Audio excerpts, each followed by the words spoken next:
I had just finished up another video talking about the Lakers have been doing this free agency and all the spending they've been doing to bring in the players to solidify the roster. Had that all edited, ready to put out. Went out for my day. Was just hanging out, enjoying my day. And then all of a sudden, I get this notification. Jaylen Brown has been traded to the Philadelphia 76ers for Paul George, 2 first-round picks, and 2 second-round picks.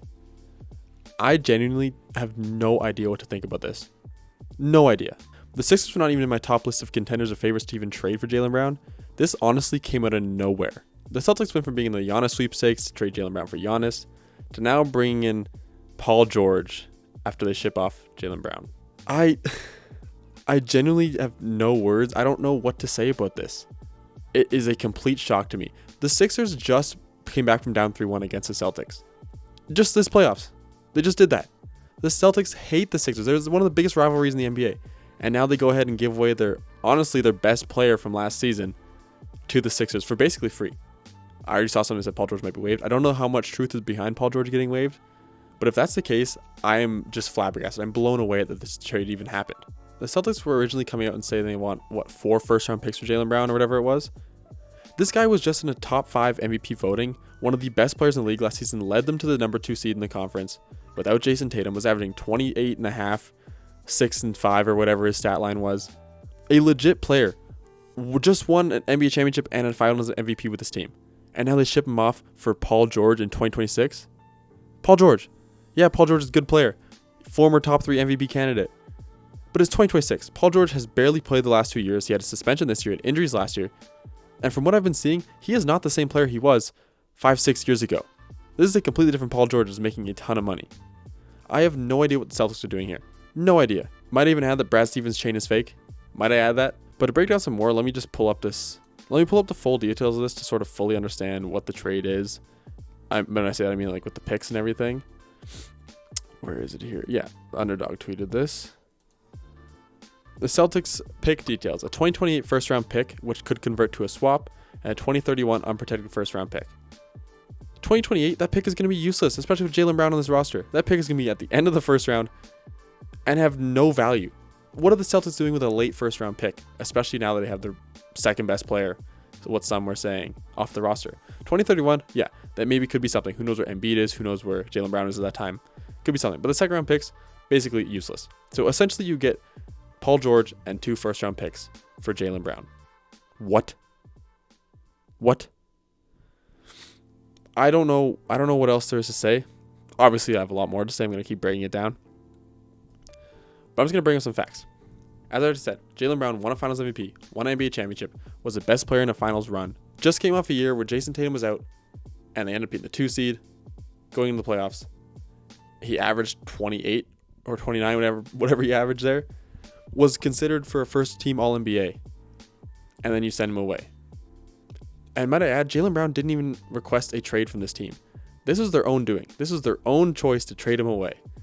And it came out of nowhere to go to one of their biggest rivals. Jaylen Brown is going to see you 4 times a year for the next however many years he's in Philly. And every game is going to be personal. He's going to go out and try and kill this team every single time he plays. He's been in the media a lot lately talking about how the analytics are fake and analytics mean nothing. And it's all about what you see on the court. Talking all this stuff, and he deserved to talk it. He had an incredible season. Proved a lot of people wrong this year being a number 1 option. Who knows how much of that the Celtics bought into it, if they really were like, okay, maybe the analytics don't really mean anything. We could trade him away. We could win without him. But honestly, I think this is going to hurt the Celtics a ton. All the narratives now, that could be a bigger picture thing. They could be going for Trey Murphy with these picks. But if they really want Trey Murphy, they could have done it with Jaylen Brown initially. So who knows if that's really their dream. One thing I also saw that just came out. Let me just pull this up again. It was from a Brian Windhorst quote. I don't really believe everything I hear from Brian Windhorst. Sometimes he just be talking. The Celtics felt that Derek White had a better season than Jaylen Brown. And this is entirely due to his plus-minus on-off net rating. This makes me think of the stuff where it was like, the Cleveland Cavaliers are analytically winning this series, blah, blah, blah. I don't care. I don't give a damn about his plus-minus on-off net rating. Jaylen Brown is a legit MVP player on this roster and in this league. And now he's gone. I don't know how many times I can keep saying that. Jaylen Brown is no longer on this team. Oh my gosh, I don't even know what else to say. The Celtics are now in a position where it's going to be fully on Jason Tatum to carry this team. We saw what Derek White did with an increased value. I mean, he averaged 16, 4, and 5. I have the numbers right in front of me. He was obviously a +7 on-off net rating. This team is going from having probably the best wing duo in the league to now being Jason Tatum and company. Yes, Peyton Pritchard took a jump last year. Yes, Derek White took a little bit of a jump scoring-wise, but the inefficiency numbers were there. Yes, they brought in Mitchell Robinson at big to help bolster their paint. They drafted Chris Sinak. They drafted Dylan Mitchell to be a bench defender, all that stuff. They have the development of Sam Hauser. They have the development of Baylor Shireman. They have the development of Hugo Gonzalez, who, by the way, they were saying was untouchable in the Giannis trade. So, essentially by saying he's untouchable, it cost them Giannis, and now they get Paul George. Funny how that works out. I don't know. Brad Stevens was looking like a genius the last few years, taking over for Danny Ainge, making all those deals, bringing in the picks, bringing in the players, drafting incredibly well. And now he does this, and it's like, what are you doing, man? What are you doing? The Celtics were probably the favorite going into next year with how good they looked this year without Jason Tatum, and then brought him back. I mean, they did blow his 3-1 lead. By the way, to the 76ers. I don't know how many times I have to say that. I heard Kenny Beecham. He was like, "This is like a KOT4Q video. You beat the team and you beat the team in the playoffs, and now you get to steal one of their best players or their best player." And that's pretty much what happened. They beat them in the playoffs. They came back from down 3-1, and they stole their best player for basically nothing.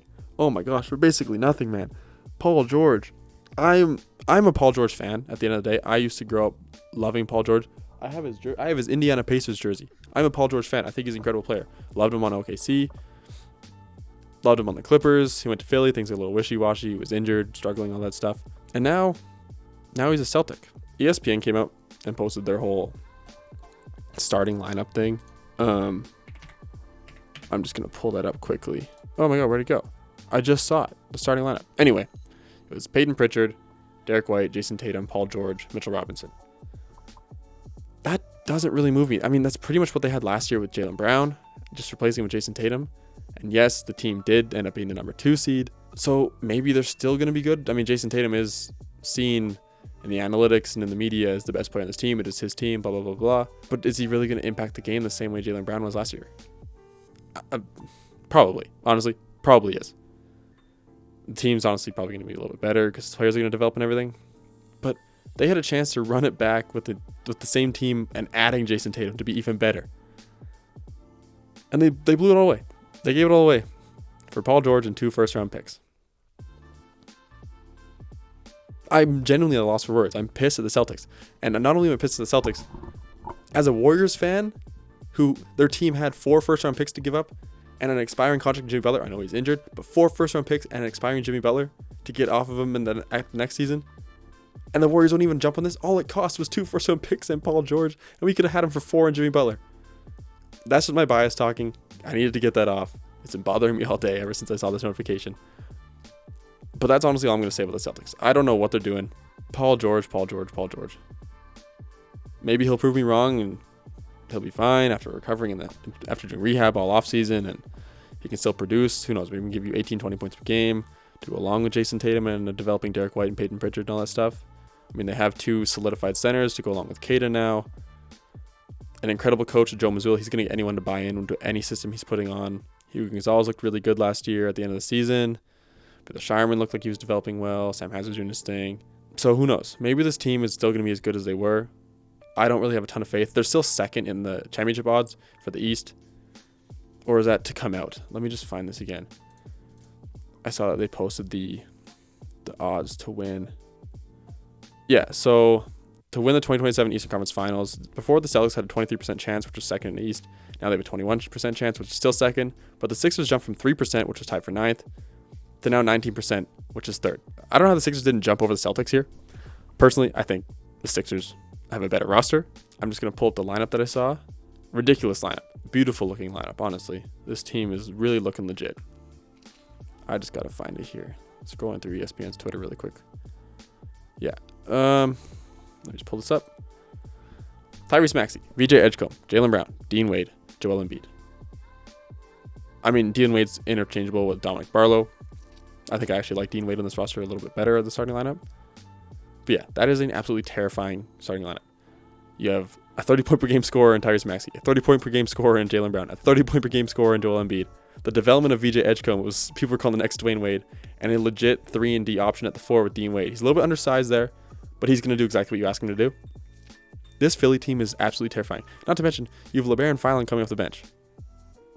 That man is going to be a nice NBA player. I'm so upset, though, because he gets stuck behind Tyrese, VJ, Jaylen Brown. He's going to get stuck in this rotation. I'm probably going to get the Jared McCain treatment. I'm probably the biggest LeBron Filan fan this year in the draft. He's going to be incredible. I am fully on board the SGA comps. Next SGA. I know he's only 6'3", but it's whatever. Next SGA. This Philadelphia 76ers team is unreal. Unreally good. I mean, this bench depth still has some issues, and Nick Nurse isn't the best coach. Incredible out of timeout, out of bounds coach. But X's and O's stuff, I don't know if he's the guy for this team. But the talent is definitely there. They're going to outscore everyone they play. It's all going to come down to Joel Embiid's health, honestly. Because the center position is still a little wishy-washy. I mean, they did bring in Ariel Hukporti. Anyway, they brought in Ariel Hukporti to go along with, I think Adem Bona's still there.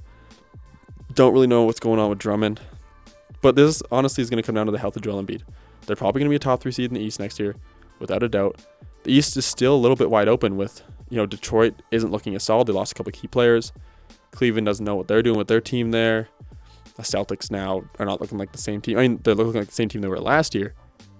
But I don't think they take any big jump or anything unless they make some more moves, which I fully expect them to. With these picks, they're probably going to make some more moves to try and get something to solidify their scoring options or even solidify their wing depth. But yeah, the East is honestly wide open. The Raptors got better as well. I want to mention that. They have Kawhi. I already made a video on that. But yeah, the Sixers, man, that is a beautiful looking starting lineup.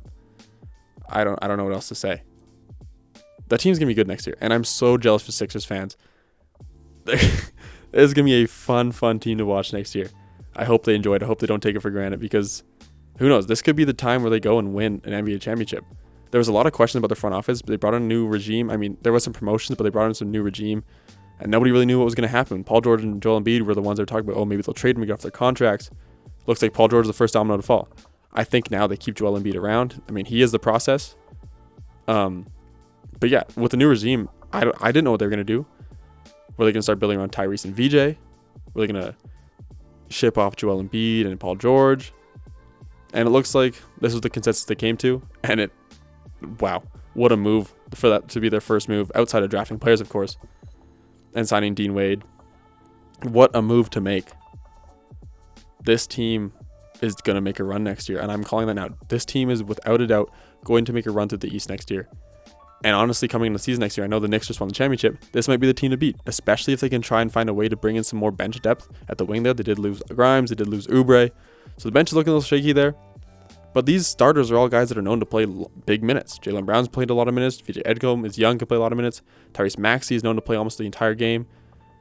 It's just going to come down to Joel Embiid and his health and his load management. But yeah, to sum this all up, I have no idea what to think of this. I am so confused by the Celtics, so lost, so blown away that they would even make this move. This was like it was like they settled for here, take him, here you go. I saw the Celtics trying to get Edgecombe and Paul George with those 2 first-round picks and the second-round picks, but did they even negotiate or anything? It's like the Sixers no, we're gonna give you Paul George and that's it, and they're like, oh, okay, thanks, we'll take him. Like at least put up some kind of negotiation, and if you weren't able to, don't send him to your rival. You're going to see him 4 times a year. I already said that though, but you're going to see him 4 times a year, and he's going to come in with a personal vendetta to try and kill your team every time you play. The NBA offseason has been an absolute treat so far, and free agency only started 2 days ago. Wow. I don't know how much more we're going to see to make it more exciting, but I cannot wait to see all the movement that comes around and what everything turns out to be. Definitely going to be looking at the Philadelphia 76ers probably to win next year out of the East. I don't know if they're better than the Thunder or the Spurs yet, but man, they got to be the favorite going into next year. This is a ridiculously good team. Let's just look at the starting lineup one more time. Wow. Wow.